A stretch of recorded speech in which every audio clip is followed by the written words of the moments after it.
Hello, I'm Sudarshana Starshine Star. Thank you for being here with me today on this beautiful Tuesday. It is February 18th. It's 2025, and I'm so happy that you're here with me. I like to begin all of my clips with the 3 opening prayers in Sanskrit and Telugu, and they are short.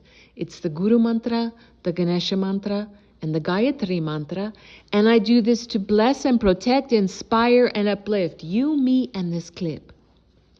Om, Om, Om, Guru Brahma, Guru Vishnu, Guru Devo Maheshwaraha, Guru Sakshat Parabrahmam, Tasmahi Sri Guruve Namaha. Om Suklam Bharataram Vishnum Sashivarnam Chatubhujam Prasanavaranam Dhyaye Sarva Vignopashante. Om Bhurbhuva Suvaha Tatsavitur Varenyam Bhago Devasya Dhimahi Dhiyo Yo Naha Prachodayat. Om Shanti Shanti, Shanti. Wonderful. Well, in this clip, I'm going to be doing, it's the second one in the series of a wonderful book called Salt, A World History by Mark Kurlansky. I did the introduction day before yesterday, and I posted it on my main YouTube channel, which if you're not watching or listening rather to me on that channel, it's the Dazzling of the Light.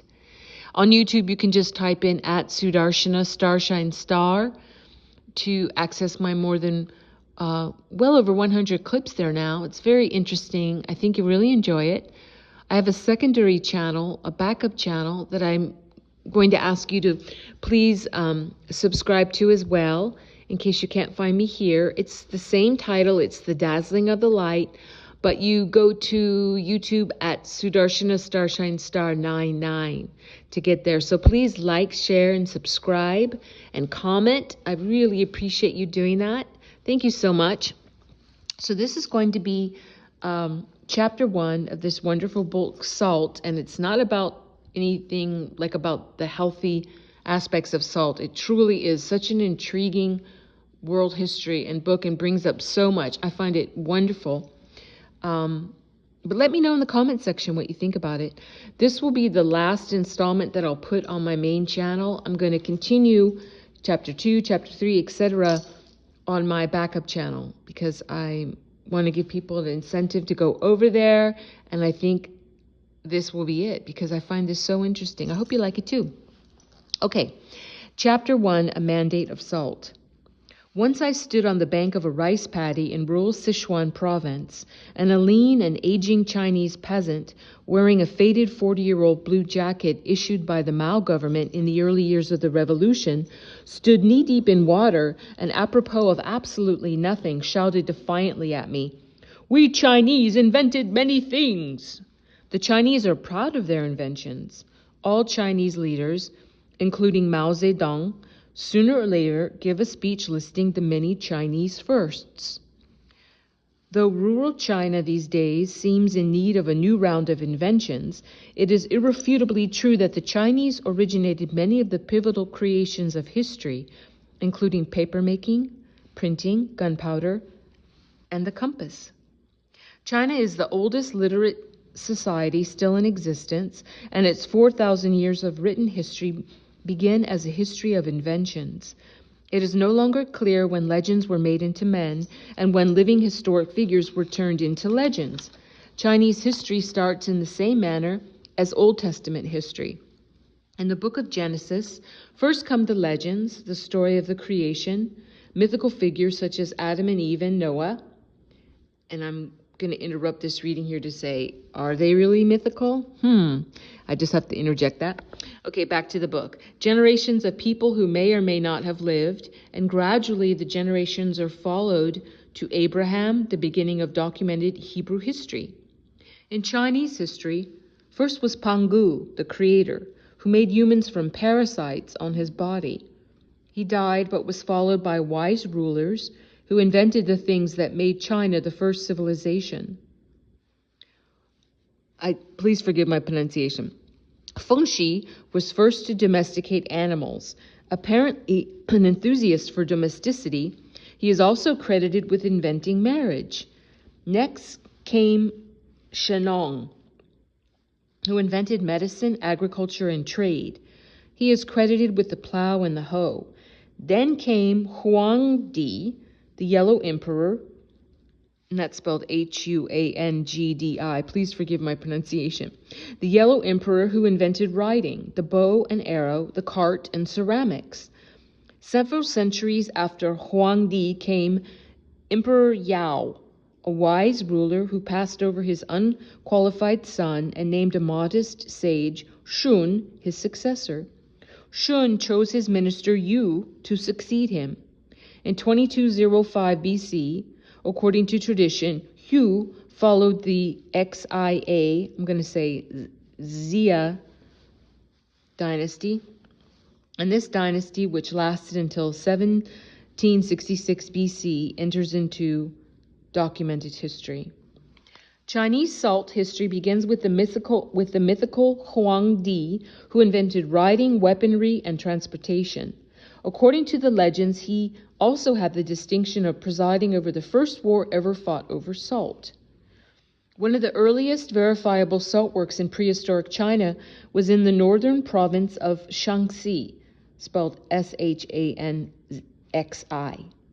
In this arid region of dry yellow earth and desert mountains is a lake of salty water, Lake Kyungchang. This area was known for constant warfare, and all of the wars were over control of the lake. Chinese historians are certain that by 6000 BC, each year when the lake's waters evaporated in the summer sun, people harvested the square crystals on the surface of the water, a system the Chinese referred to as, quote, dragging and gathering, end quote. Human bones found around the lake have been dated much earlier, and some historians speculate that these inhabitants may also have gathered salt from the lake. The earliest written record of salt production in China dates to around 800 BC and tells of production and trade of sea salt a millennium before, during the Xia dynasty.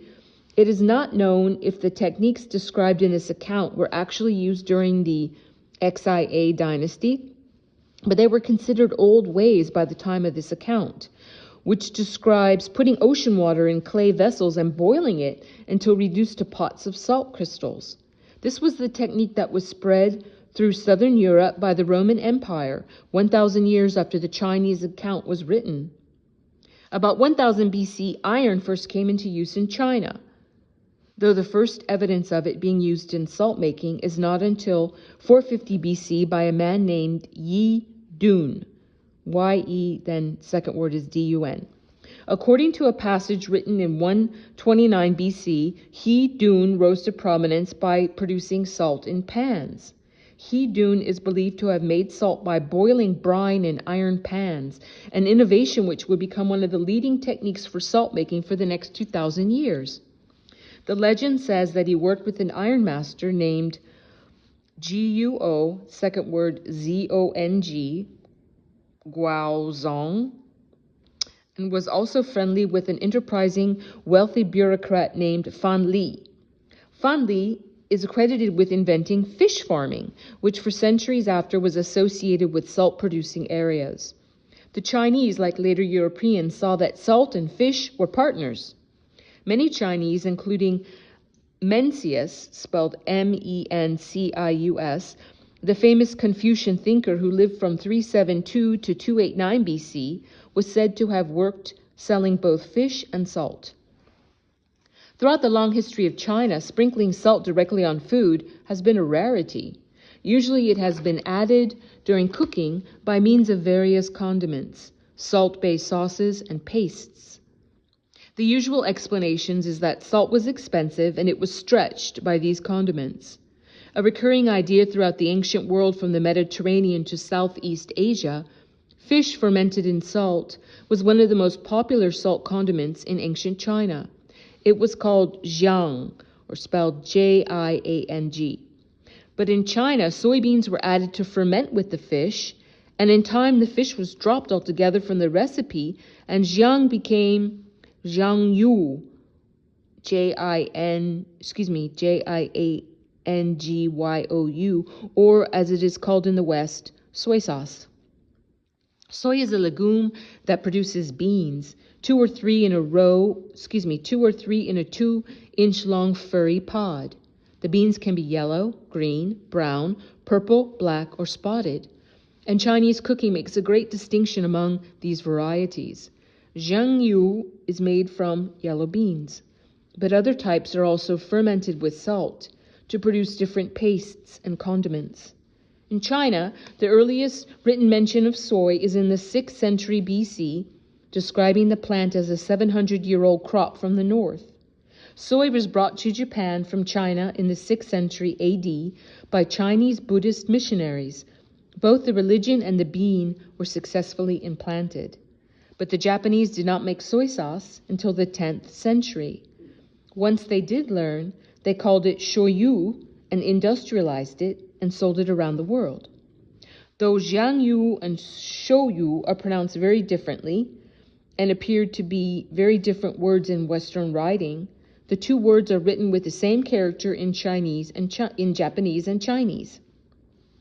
Mao's 1950s literacy campaign simplified the language to some 40,000 characters, but a pre-Mao character for the soy plant, SU, depicts little roots at the bottom, which revive the soil.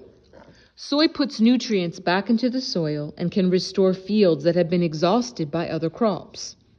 The bean is so nutritious that a person could be sustained for a considerable period on nothing but water, soy, and salt. The process by which the Chinese and later the Japanese fermented beans in earthen pots is today known as lactic acid fermentation, or in more common jargon, pickling. Optimum lactic fermentation takes place between 64 and 71 degrees Fahrenheit, which in most of the world is an easily achieved environment. As vegetables begin to rot, the sugars break down and produce lactic acid, which serves as a preservative. Theoretically, pickling can be accomplished without salt, but the carbohydrates and proteins in the vegetables tend to putrefy too quickly to be saved by the emerging lactic acid. Without salt, yeast forms, and the fermentation process leads to alcohol rather than pickles. Between 0.8 and 1.5% of the vegetable's weight in salt holds off the rotting process until the lactic acid can take over. Excluding oxygen either by sealing the jar or more usually by weighting the vegetables so that they remained immersed in liquid is necessary for successful lactic fermentation.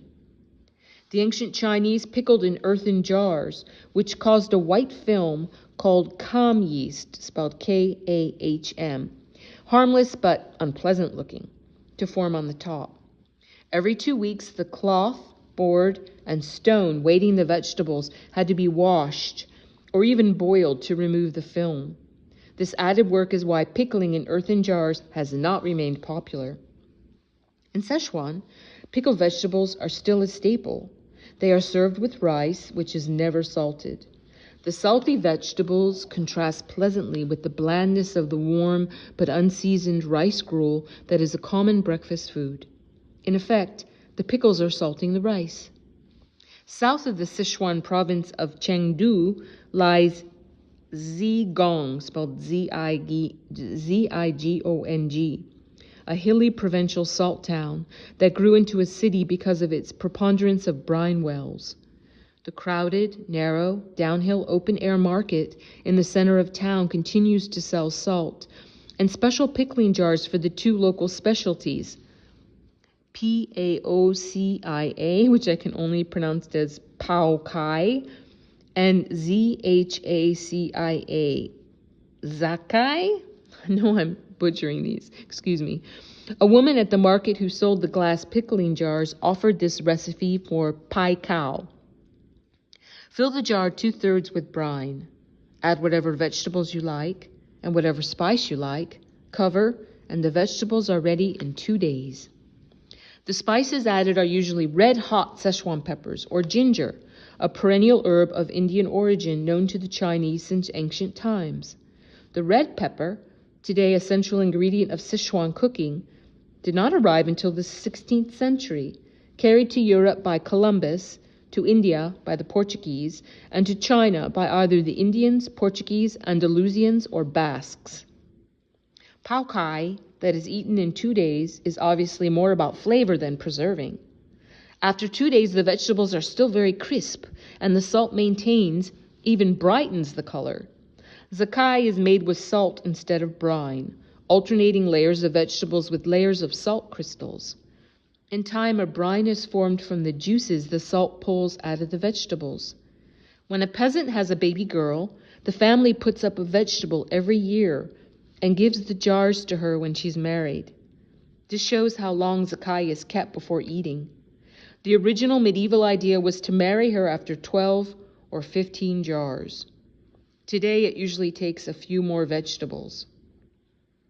The Chinese also solved the delicate problem of transporting eggs by preserving them in salt. They soaked the eggs, and still do, in brine for more than a month, or they soaked them for a shorter time and encased them in salted mud and straw. The resulting egg of a hard-boiled consistency with a bright orange yolk will neither break nor spoil if properly handled. A more complicated technique involving salt, ash, lye, and tea produces the, quote, 1,000-year-old egg, end quote. Typical of the Chinese love of poetic hyperbole, 1,000-year-old eggs take about 100 days to make and will keep for another 100 days, although the yolk is then a bit green and the smell is strong. In 2000 BC, in the time of the Punic Wars in the Mediterranean, the governor of Shu, today the province of Sichuan, was a man named Li Bing. The governor was one of the greatest hydraulic engineering geniuses of all time. The coincidence of hydraulic engineering skills and political leadership does not seem strange when it is remembered that water management was one of the critical issues in developing China, a land of droughts and floods. The Yellow River, named for the yellowish silt it rushes through northern China, was known as, quote, the father of floods, end quote. It and the Yangtze are the two great rivers of Chinese history, both originating in the Tibetan Plateau and winding toward the sea on the east coast of China. The yellow runs through arid northern regions and tends to silt up, raising the riverbed, which causes flooding unless dikes are built up around its banks. The Yangtze is a wider river with many navigable tributaries. It flows through the green and rainy center of China, bisecting the world's third largest country, from the Tibetan mountains to Shanghai on the East China Sea. The rule of the wise Emperor Yao, spelled Y-A-O, is said to have been a golden age of ancient China, and one reason for that was that the Emperor Yao had tamed nature by introducing the concept of flood control. Li Bing had taken on some of the mythic dimensions of Yao, a god who conquered floods and tamed nature. But unlike the mythical Emperor Yao, Li Bing's existence is well documented. His most extraordinary accomplishment was the building of the first dam, which still functions in modernized form. At a place called Dujiangyan, spelled D-U-J-I-A-N-G-Y-A-N, he diverted the Mingjian River, a tributary of the Yangtze.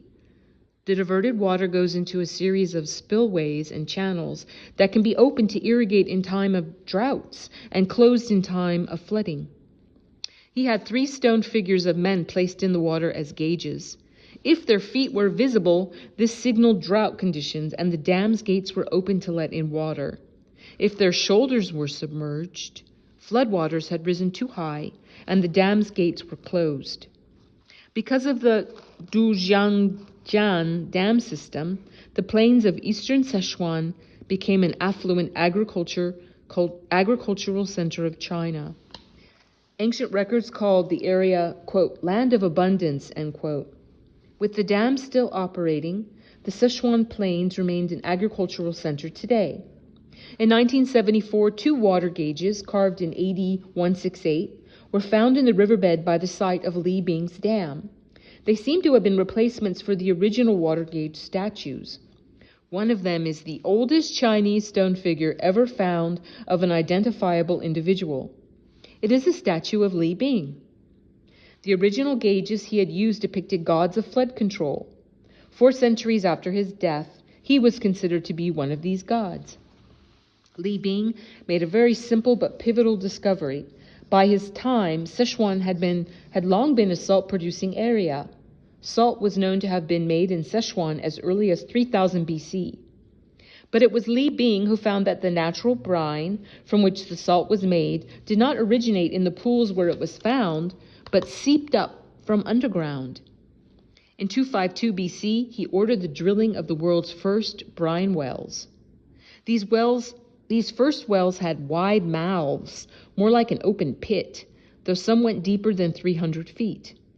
As the Chinese learned how to drill, the shafts got narrower and the wells deeper. But sometimes the people who dug the wells would inexplicably become weak, get sick, lie down, and die. Occasionally, a tremendous explosion would kill an entire crew, or flames spit out from the boreholes. Gradually, the salt workers and their communities realized that an evil spirit from some underworld was rising up through the holes they were digging. By 68 BC, 2 wells, one in Sichuan and one in neighboring Shaanxi, spelled Shaanxi, became infamous as sites where the evil spirit emerged. Once a year, the governors of the respective provinces would visit these wells and make offerings. By AD 100, the well workers, understanding that the disturbances were caused by an invisible substance, found the holes where it came out of the ground, lit them, and started placing pots close by. They could cook with it. Soon they learned to insulate bamboo tubes with mud and brine and pipe the invisible force to boiling houses.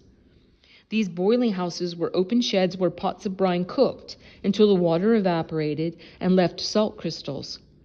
By AD 200, the boiling houses had iron pots heated by gas flames. This is the first known use of natural gas in the world. Salt makers learned to drill and shore up a narrow shaft, which allowed them to go deeper. They extracted the brine by means of a long bamboo tube which fit down the shaft. At the bottom of the tube was a leather valve. The weight of the water would force the valve shut, while the long tube was hauled out.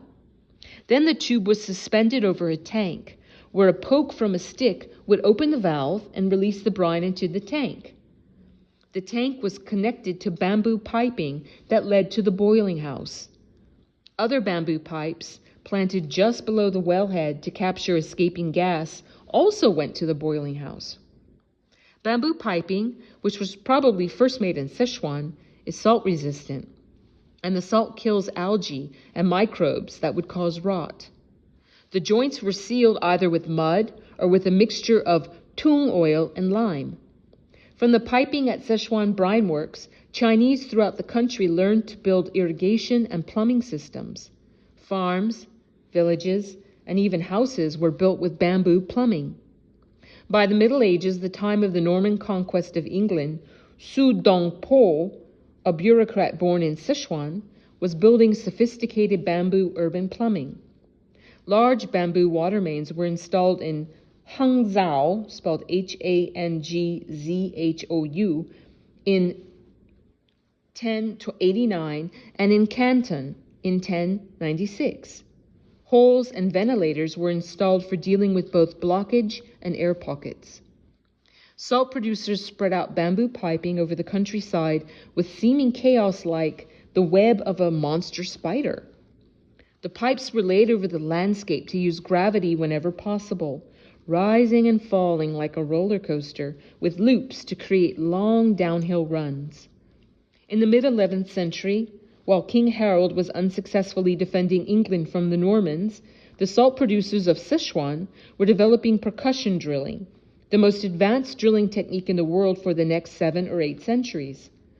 A hole about 4 inches in diameter was dug by dropping a heavy 8-foot rod with a sharp iron bit, guided through a bamboo tube so it kept pounding the same spot.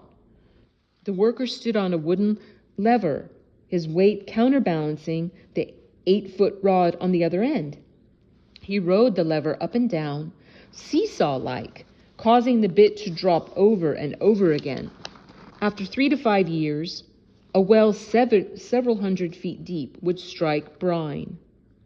In 1066, Harold was killed at Hastings by an arrow, the weapon the Chinese believe was invented in prehistory by Huang Di. At the time of Harold's death, the Chinese were using gunpowder, which was one of the first major industrial applications for salt. The Chinese had found that mixing potassium nitrate, a salt otherwise known as saltpeter, with sulfur and carbon, created a powder that when ignited expanded to gas so quickly it produced an explosion. In the 12th century, when European crusaders were failing to wrest Jerusalem from the infidel Arabs, the Arabs were beginning to learn of the secret Chinese powder. Li Bing had lived during one of the most important crossroads in Chinese history. Centuries of consolidation among warring states had at last produced a unified China. The unified state was the culmination of centuries of intellectual debate about the nature of government and the rights of rulers. At the center of that debate was salt. Chinese governments for centuries had seen salt as a source of state revenue. Texts have been found in China mentioning a salt tax in the 20th century BC. The ancient character for salt, Yan, spelled Y-A-N, is a pictograph in 3 parts. The lower part shows tools. The upper left is an imperial official, and the upper right is brine. So the very character by which the word salt was written depicted the state's control of its manufacture. A substance needed by all humans for good health, even survival, would make a good tax generator. Everyone had to buy it, and so everyone would support the state through salt taxes. The debate about the salt tax had its roots in Confucius, who lived from 551 to 479 BC. In Confucius's time, the rulers of various Chinese states assembled what would today be called think tanks, in which selected thinkers advised the ruler and debated amongst themselves. Confucius was one of these intellectual advisors. Considered China's first philosopher of morality, he was disturbed by human foibles and wanted to raise the standard of human behavior. He taught that treating one's fellow human beings well was as important as respecting the gods, and he emphasized the importance of respecting parents. Confucius's students and their students built the system of thought known as Confucianism. Mencius, a student of Confucius's grandson, passed teachings down in a book called the Mencius. Confucius's ideas were also recorded in a book called the Analects, which is the basis of much Chinese thought and the source of many Chinese proverbs. I'm going to stop here because this chapter is still going on. It is going on for a little bit. So I'm going to post this as chapter 1A, and then the concluding part will be chapter 1B, of course. So thank you so much for listening to this. I hope you enjoyed it. Really, this book, Salt, A World History, goes through all over the world, and it's so interesting and gives so many wonderful details. Although, as I mentioned at the end of the introduction that I read, the truth about the Earth, which is a conscious living being, now we call her Gaia, has been through many incarnations with different names. So I find what this author Mark Kurlansky has offered up as history so interesting, but I also know that humanity has a much, much older history, and that's going to be coming out now as our educational system is rehauled with all the lies and the lying history removed, and more of the secret history of humanity, and the cosmic history, the galactic history of humanity allowed to come out. So I really love having this knowledge that is given in this book, Salt. But it's also exciting to think about how we can then place this in its more proper perspective of how humanity really evolved, where it really evolved, and why it was stopped evolving at certain times and places and on different evolutions of the planet that we call Earth, or Gaia now, Earth realm. Thank you so much for listening. Please like, share, and subscribe, and leave your comments. Do you like this reading of this book? Do you find some of it interesting? What do you think about it? Let me know. And please, as I asked, to please go and join also my backup channel. It's The Dazzling of the Light at Sudarshana Starshine Star 99. I really appreciate you doing that. Thank you so much. I close all of my clips with the closing prayer, which is in Sanskrit and Telugu. And what I'm saying is, God bless all beings in all worlds. Om Loka Samasta Sukhino Bhavantu. Loka Samasta Sukhino Bhavantu. Loka Samasta Sukhino Bhavantu. Om Shanti Shanti Shanti. Peace, peace, peace. God bless you and yours. I'm sending huge love and big hugs to you and yours. I'll see you when I see you. And bye-bye for now.